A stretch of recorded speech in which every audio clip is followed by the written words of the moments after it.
नमस्कार, news portal to TV पर आपका स्वागत है। चुनाव आयोग के कड़े रुख के बाद पटना पुलिस हरकत में आई। शनिवार की देर रात अनंत सिंह को गिरफ्तार कर लिया गया। रविवार को अदालत में उपस्थापित भी कराया गया है। अनंत सिंह दुलारचंद हत्याकांड में गिरफ्तार किए गए, उनके साथ 2 और पकड़े गए हैं। चुनाव आयोग के सख्त आदेश के बाद एसडीओ बाढ़ के साथ साथ एसडीपीओ 1 और 2 जो थे बाढ़, उन्हें हटाया गया है।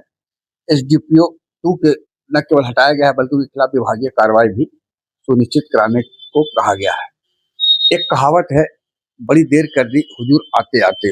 अनंत सिंह और ये जन स्वराज के प्रत्याशी दोनों का अगर वीडियो अब जो 2-3 दिनों से नेशनल चैनल्स पर चल रहा है मीडिया में, जो तय मानक है 3 वाहन के अतिरिक्त दर्जनों वाहनों पर समर्थकों के साथ प्रत्याशी जनसंपर्क में थे। वाहनों के क्षेत्र में प्रचार प्रसार के लिए प्रशासन से अनुमति लेनी पड़ी। 3 निर्धारित है, लेकिन स्वयं अनंत सिंह हो या जन स्वराज के प्रदर्शी, दोनों का दावा था कि उनके साथ कई वाहन थे। अनंत सिंह ने तो 50 वाहन अपने साथ होने का दावा किया था। नेशनल चैनल पर खबर सुर्खियों में था।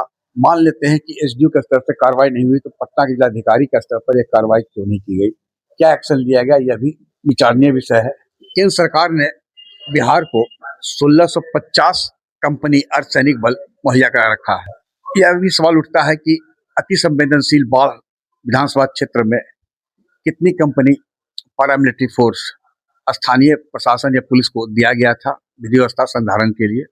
अब एक एक परत खुलेगा, लेकिन इतना तय है, और जो वीडियो में फुटेज मीडिया चल रहा है उससे तय है कि पुलिस ने भी संयम से काम लिया है। यदि पुलिस इन दोनों पक्षों के बीच विवाद में कड़ा रुख अपनाती यानी फायरिंग वगैरह करती तो कई लाशें गिरती, यह भी तय था, और माहौल और अराजक होता।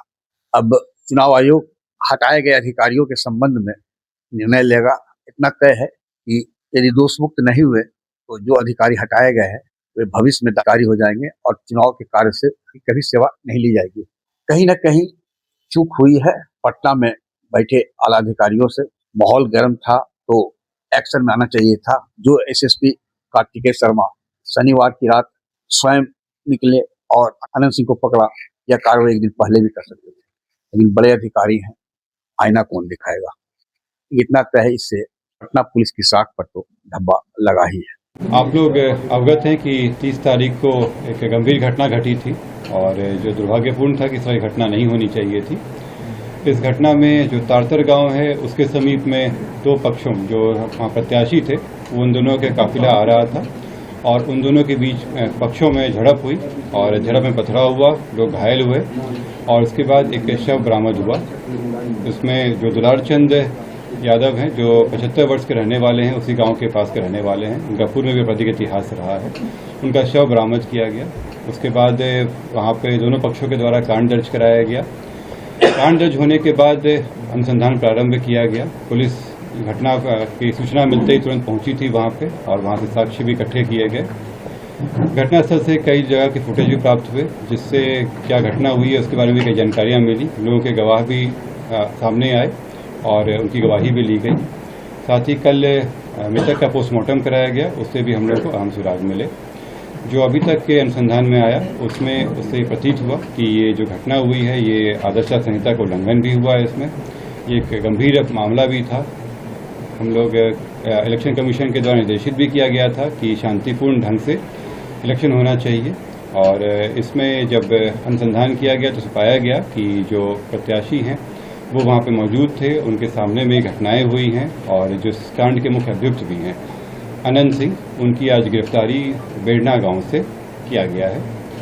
इसमें हम लोग जो जानकारी प्राप्त हुई थी, इनके 2 सहयोगी भी इनके साथ में थे जो उस घटना स्थल पर भी थे और उनकी भी गिरफ्तारी की गई है। ये 2 व्यक्ति हैं मणिकांत ठाकुर जो नदवा गांव के रहने वाले हैं और दूसरा रंजीत राम जो लदमा गांव के रहने वाले हैं। इस पूरे मामले में 3 लोगों की गिरफ्तारी हुई है। जो प्रत्याशी हैं अनंत सिंह, उनकी गिरफ्तारी हुई है। दूसरा मणिकांत ठाकुर जो नदवा गांव के रहने वाले हैं, बाढ़ थाना अंतर्गत। दूसरे रंजीत राम जो लदमा गांव के रहने वाले हैं, ये लोग भी उस घटना स्थल पर थे मौजूद। इन तीनों की गिरफ्तारी की गई है।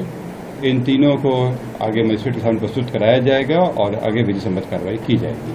आग्रह है कि इस वीडियो के लिंक को लाइक शेयर सब्सक्राइब अवश्य करें। धन्यवाद।